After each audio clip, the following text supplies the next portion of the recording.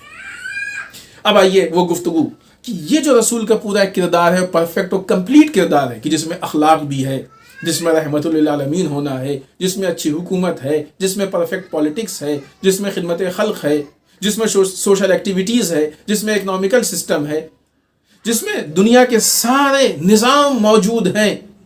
یہ ایک perfect system رسول کا، کیا یہ مسلمانوں کی ذمہ داری نہیں ہے کہ مسلمان اپنی طرف سے بعنوان ہدیہ دوسری امتوں کے سامنے پیش کریں کہ یہ ہماری طرف سے خوبصورت ہدیہ مسلمان پیش کرے نہ کرے؟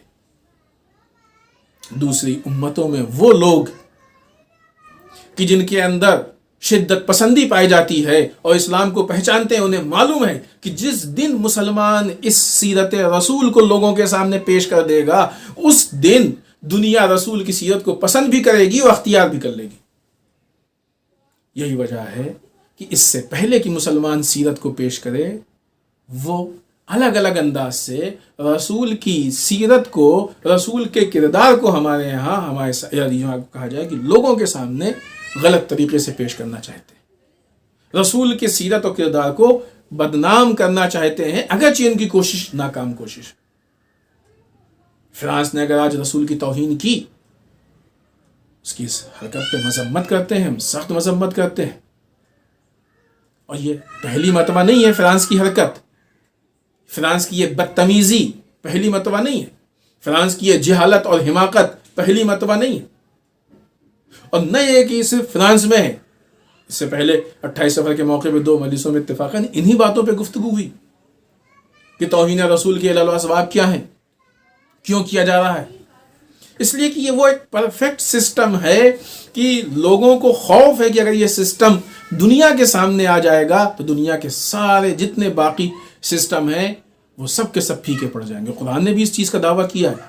بسم اللہ الرحمن الرحیم. هو الذی ارسل رسولہ بالہدی ودین الحق لیظہرہ علی الدین کلہ ولو کرہ المشرکون.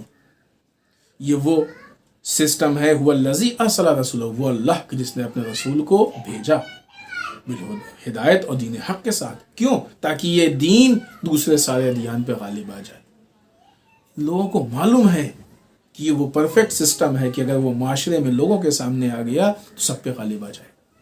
ولو کرہ المشرک. اسی لیے جو لوگ جانتے ہیں اور جاننے کے بعد ان کے اندر حق پسندی کی صفت نہیں ہوتی ہے، ان کے اندر تعصب کی صفت ہوتی ہے، ان کے اندر پارٹی بازی کی صفت ہوتی ہے، ان کے اندر تشدد پایا جاتا ہے، شدت پسندی کی صفت ہوتی ہے، وہ لوگ جب اس پرفیکٹ سسٹم کو دیکھتے ہیں تو سوچتے ہیں ارے اب یہ سسٹم آئے گا تو ہمارا کیا ہوگا، ہماری تو دکان بند ہو جائے گی.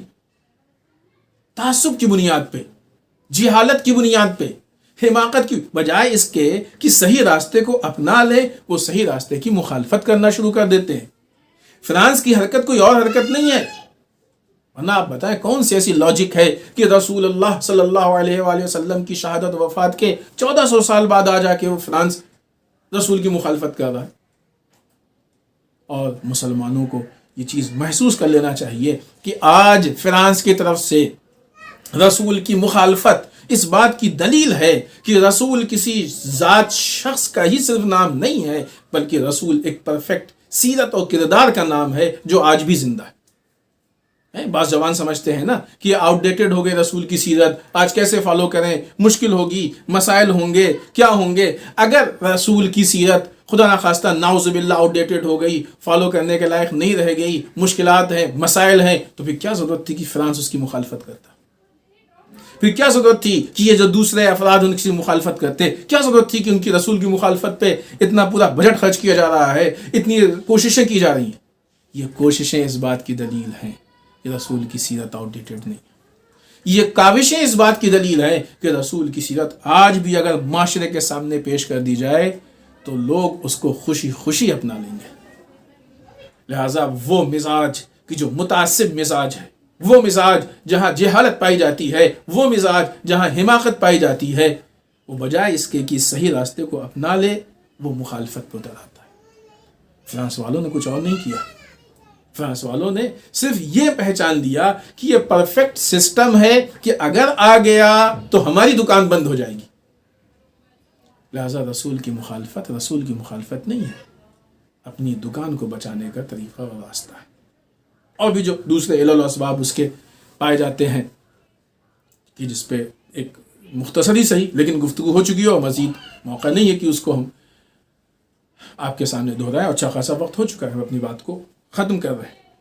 لہٰذا اب یہاں پہ جو اختلاف کی صورت ہے وہ اس شکل میں آ گئی کہ رسول ایک پرفیکٹ سیرت لے کے آئے ہیں, حق اور یعنی یوں کہا جائے کہ صحیح اور مکمل نظام کو لے کے آئے ہیں. اب اس کے مقابلے میں جو بھی آ رہا ہے وہ جب ابھی دیکھیں دنیا کے عام آدمی تو نہیں مخالفت کر رہے, حتیٰ ابھی جب یہ مخالفت ہوئی رسول اللہ صلی اللہ علیہ وآلہ وسلم کی تو بہت سے ایسے کہ جو مسلمان بھی نہیں ہیں, حتیٰ ہمارے بعض سکھ برادران نے بھی فرانس کے اس حرکت کی مذمت کی ہے, بعض عیسائی برادران نے بھی اس حرکت کی مذمت کی ہے, بہت سے ایسے ممالک کی جو مسلمان ملک نہیں ہیں انہوں نے بھی مذمت کی ہے. یہ اور بات ہے کہ بعض مسلمان ملک خاموش بھی ہیں کیونکہ وہ غلامی میں ہے, اسرائیل کی غلامی میں ہے, امریکہ کی غلامی میں ہے. وہ بول دیں گے تو غلامی کے رشتے ٹوٹ جائیں گے. یا بعض نے مذمت کی بھی ہے تو بہت ہی خاموش سی مذمت کی ہے, ڈری سی مذمت کی ہے کہ ادھر سے مسلمانوں سے بھی رابطہ نہ ٹوٹنے پائے, یہ بھی نہ ہونے پائے کہ مثلا اگر یہ سب نہیں بولیں گے تو مسلمان جو ان کو اپنا مانتے ہیں سب کچھ وہ چھوٹ جائے. دوسری طرف سے اسرائیل اور امریکہ سے بھی غلامی کے رشتہ نہ ٹوٹنے پائے. تو وہ ان کے اپنے مسائل ہیں, ان کی اپنی روش ہے, اور یہی وہ جگہ ہے کہ جہاں پہ مسلمانوں کی امت کو پہچان لینا چاہیے کہ جہاں پہ دوسری امتیں اور دوسرے مذہب اتنا کھل کے مذمت کر رہے ہیں وہیں پہ یہ کچھ گنے چنے اسلامی ممالک کیوں خاموش بیٹھے ہوئے ہیں؟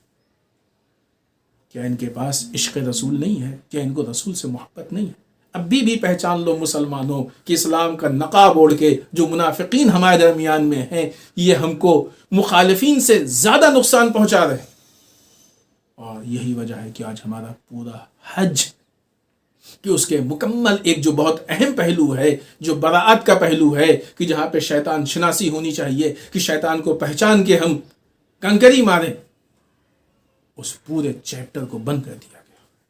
حج کا ایک پورا چیپٹر کہ جو پولیٹیکل چیپٹر ہے اس کو بند کر دیا گیا اور حج کو صرف ایک رسم بنا کے چھوڑ دیا گیا جس کے سارے فیوز و برکات جو مسلمانوں تک پہنچ سکتے ہیں یا پہنچنا چاہیے وہ نہیں پہنچ پا رہے. بہرحال یہ الگ گفتگو ہے اور طولانی ہو جائے گی, ہم اپنی بات کو ختم کر رہے تھے, ختم کریں. تو اب رسول کی جو ایک سیرت ہے جو پرفیکٹ سیرت ہے, برحق سیرت ہے, یہ سیرت جس کو خراب لگ رہی ہے وہ مقابلے میں آ رہا ہے. گویا یوں کہا جائے کہ دنیا دو حصوں میں تقسیم ہو رہی ہے. ایک وہ حصہ کہ جس کو حق چاہیے ولو یہ کہ فی الحال مسلمان نہ ہو لیکن اسے حق چاہیے.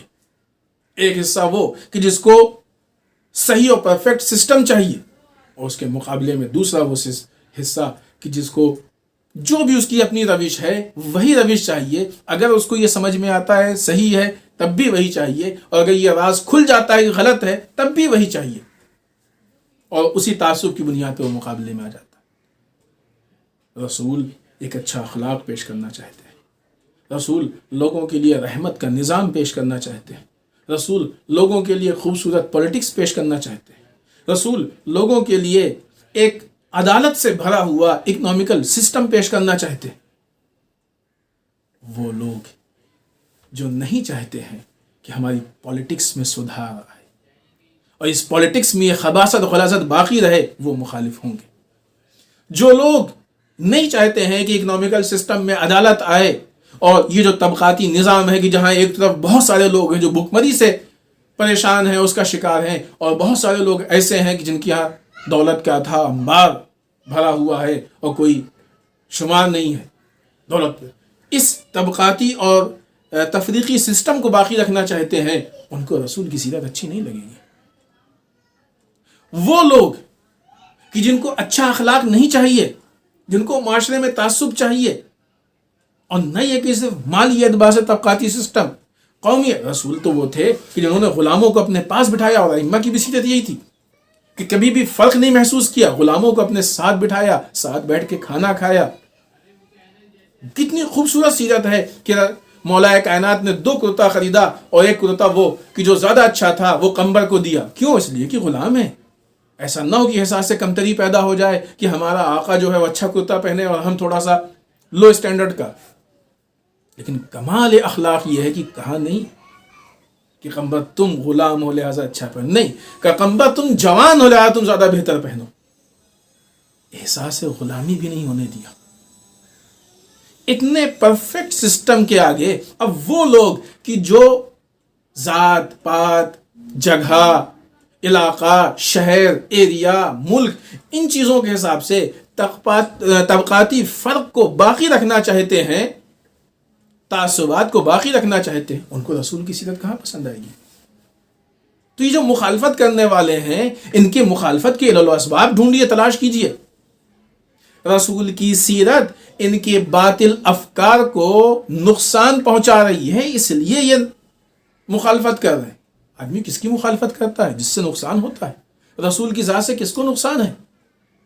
رسول کی ذات سے غلط فکر کو نقصان ہے، رسول کی ذات سے غلط اخلاق کو نقصان ہے، رسول کی ذات سے باطل پولیٹکس کو نقصان ہے، رسول کی ذات سے باطل کام کرنے والوں کو نقصان ہے، رسول کی ذات سے ظالموں کو نقصان ہے، رسول کی ذات سے اکنامیکل سسٹم میں بے ایمانی کرنے والوں کو نقصان ہے. تو اس طرح کے جتنے لوگ ہوں گے وہ سب آ کے رسول کی سیرت کی بھی مخالفت کریں گے، اسلام کے سسٹم کی بھی مخالفت کریں گے. یہاں پہ ہماری ذمہ داری کیا ہے؟ اور ظاہر سی بات ہے کہ اس کے بغیر بات مکمل نہیں، لیکن بس اسی بات پہ اپنی گفتگو کو ہم ختم کر دیں. یہاں پہ ہماری ذمہ داری کیا ہے؟ ہماری یہ ذمہ داری ہوتی ہے کہ ہم رسول اللہ صلی اللہ علیہ وآلہ وسلم کی سیرت کو احیا کرنے کی کوشش کریں، زندہ کرنے کی. ابھی یہ خود الگ گفتگو ہے لیکن ہم صرف پوائنٹس بیان کر دیں. رسول کی سیرت کے مختلف پہلو ہیں. ایک وہ پہلو ہے کہ جو انفرادی سیرت ہے، ذاتی اعتبار سے ہم یہ کوشش کریں کہ ہم اپنے اندر اس انفرادی سیرت کو اتاریں. ایک اجتماعی سیرت ہے کہ جو ہمارے اندر بھی ہونی چاہیے لیکن معاشرے میں بھی ہونی چاہیے، ہم اس کے لیے بھی کوشش کریں. لیکن یہ ساری چیزیں لوگوں کے سامنے پیش کریں، لوگوں کو ایجوکیٹ کرنے کی کوشش کریں. اس کے لیے پھر ہم کو صحیح چیز کی حمایت کرنی پڑے گی، باطل چیز کی مذمت و مخالفت کرنی پڑے گی. جب تک ہم یہ صحیح چیز کی حمایت اور باطل چیز کی مخالفت و مذمت نہیں کریں گے اس وقت تک یہ حق سیرت رائج نہیں ہوگی. یہ عظیم شب کہ جو دو عظیم شخصیات کی ولادت کی شب ہے، اس میں ہم کوشش کریں. اور سب سے بنیادی چیز کہ جو کام رسول اللہ صلی اللہ علیہ وآلہ وسلم نے بھی کیا اور صادق علیہ محمد امام جعفر صادق علیہ السلام نے بھی کیا، وہ یہ کہ لوگوں کو ایجوکیٹ کرنے کی کوشش کی. ایجوکیشن، لوگوں کو ایجوکیٹ کرنا، یہ ایک جہاد ہے کہ جو جہالت کے مقابلے میں، جہالت سے لڑنا ہم سب کی ذمہ داری ہے. کہاں اس میں کون سا مذہب ہے کہ جو مذہب یہ کہتا ہے کہ ہم یہ کریں گے اور کوئی دوسرا کہتا ہے کہ ہم یہ کریں گے. ہم سب کے سب مل کے اگر جہالت سے جنگ کریں تو شاید ایک ایسا کامن پلیٹ فارم ہوگا جس پہ ہر مذہب کے لوگ جمع ہو سکتے ہیں. آج ضرورت اس بات کی ہے کہ ہم کامن پلیٹ فارمز ڈھونڈنے کی کوشش کریں، نہ یہ کہ آپس کے فرق کو ڈھونڈنے کی کوشش کریں. بہت ساری چیزیں ایسی ہیں دین کی اور دین میں کہ جو سارے ادیان میں کامن ہے. سب کہتے ہیں کہ علم پھیلاؤ، سب کہتے ہیں کہ تربیت اچھی کرو، سب کہتے ہیں جہالت سے لڑو.